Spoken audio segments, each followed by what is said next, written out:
All right, everyone, sit back, relax, take a listen to this. Allahu Akbar, Allahu Akbar, Allahu Akbar, Allah. Well, that is, of course, the Islamic call to prayer, and it's broadcast 5 times a day from some mosques, minarets, just using loudspeakers. Well, now, a newly elected left-wing government in Denmark are set to ban the practice. Immigration Minister Morten Bodskov has said that it has no place in Denmark. And he said that it's the gradual Islamisation and it was taking up too much of the public space in Denmark. So now I'm asking, look, should Britain follow suit? Should we ban the Islamic call to prayer here? Going head-to-head on this is journalist and commentator Khadija Khan and the Imam and Director of the Oxford Islamic Information Centre, Dr. Sheikh Ramzy. Thank you very, very much. Khadija, I'll start with you. Should we ban the call to prayer? We need to make this thing very, very clear that we are discussing the potential ban on sound amplification, specifically in relation to the call to prayer, Adhan, and not the Islamic practice itself. And regarding the sound amplification of the Adhan, it is not an essential requirement in Islam. And if we talk about Denmark, in some parts of the country, such as Copenhagen, local bylaws already prohibit the broadcasting of the call to prayer from loudspeakers in minarets due to strict noise regulations. And yes, Denmark's immigration minister has said this statement, as you just read, that creeping Islamization in Denmark is taking up too much public space. So what is so problematic about this statement? I think it is highly disingenuous to link this issue to anti-Muslim bigotry or perceiving it as an attack on Islam, because in 2021, authorities in Saudi Arabia defended restrictions on the volume of loudspeakers at mosques in the name of broader efforts to make Saudi Arabia more liberal and to reduce the influence of religion in public space. All right. I don't see it as a controversial issue for a Western country to talk about banning this practice. OK, I'll come back to you. Dr. Sheikh Ramzy, I believe you take a different view. Why should we not ban the Islamic call to prayer, blurring it? Yes, of course. In general, of course, I believe the integration and the cohesion, and of course, it is very important for the Muslims. For example, if the mosque, I always said, if the mosque saying the call to prayer and 80% of people around the mosque are Muslim, there is no problem as long as it be melodical, beautiful melodical, and the sound not be too loud. There is no problem, because we have all the churches, which the churches, of course, they playing, of course, for 500 years, they're ringing the bell.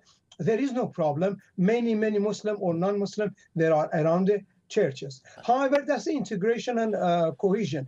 It is a very important traditional of Islam is a networking. It used to be networking. They go to the top, for example, man goes top and shout, for example, a call to prayer. And again, it's a beautiful things. If it's a melodical, beautiful things, many people who goes to the Istanbul, who goes to the Morocco, and yes, so but it's in Istanbul and Morocco, isn't it? That's exactly. The difference. I take objection to this. You didn't allow me to finish.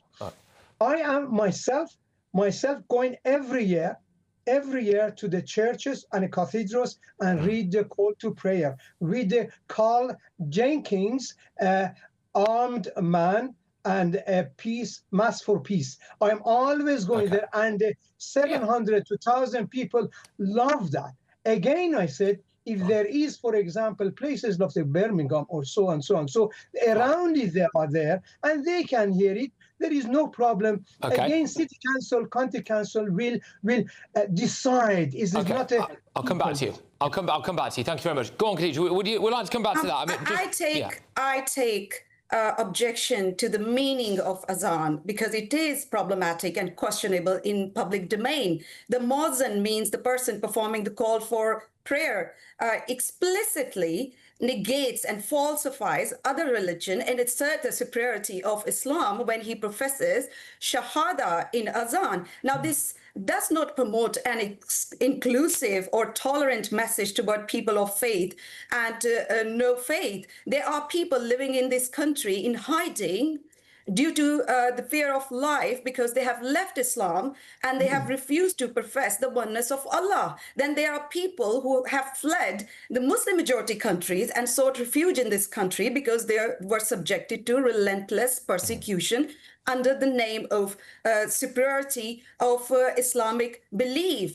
I do understand that for some Muslims, this might be, a subject of comforting themselves to hear call to prayer 5 times a day. But it should never be acceptable to compel other people to listen to the Islamic call to prayer 5 times a day, all in the name of diversity and inclusion. Right. There have been efforts made by certain mosques in this country to regulate this thing, to make it a common practice, to make a call to prayer over loudspeakers. But this has received backlash, and in many cases the applications was withdrawn. So it exposes that there is no appetite among British people to see the assertion of religious superiority in public domain. Fine, okay. And look, Dr. I'll come back to you on this because a couple of points, right? Like church bells don't ring out 5 times a day.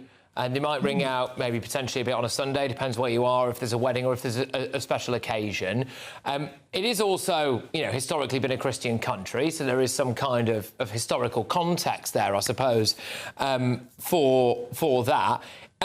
Is the prayer, the 5 times a day prayer, is it basically at the same time every single day? Because this is what I'm trying to get at. People don't actually need to listen to that to know when it's happening, do they? Or do they? No, it changes 2 minutes, 3 minutes a day. That means during the year, they change about 20 minutes, half an hour or so. A month, 20 minutes. But they would be able to find that out without the call to prayer, wouldn't they? That's right. And it's a very, again, I said, it's a beautiful tradition. The people, if they're around it, I said 80% around it, that can be done. And we got the city council, county council, they seen it and they doing it. Of course, our Albert friend, where she was saying there are 2 different issues where the people coming to these countries, for example, from persecution and so on, so on. So the persecution doesn't mean the call to Adhan. Still there are Muslims. Still there are, or Christian, they want to come. There is no problem. They don't say, oh, ban it, because the 2 people come. Islam and Christianity are missionary religion. You can't ban these ones. However, I said, nobody is talking about banning the practice itself. I didn't talk over you. Please don't talk. Have to be quite quick. Birmingham, Manchester, Bradford, they are all Muslim there, and again they see, and I saw many people in the central mosque in Oxford. They wanted to get many non-Muslims. They said we love to go because we brought a community together. I've said, what is your opinion if I do? Many they said, yes, do it. And I would say no to banning, because the banning is wrong. We have the law ourselves in this country. We got to go. I think it's a bit tricky. I'm so sorry. We're sorry. We've got to go. The concern is about announcing prayer times. I think we have digital devices that can provide reminders. That loudspeakers have only been used for less than 100 years. And there are numerous everything is a traditional of the Prophet, and we love the Prophet. We love the Prophet. Tradition of the Prophet, and we love him. This is the path of Allah. We've got to go. Anyway, right, okay, thank you very much.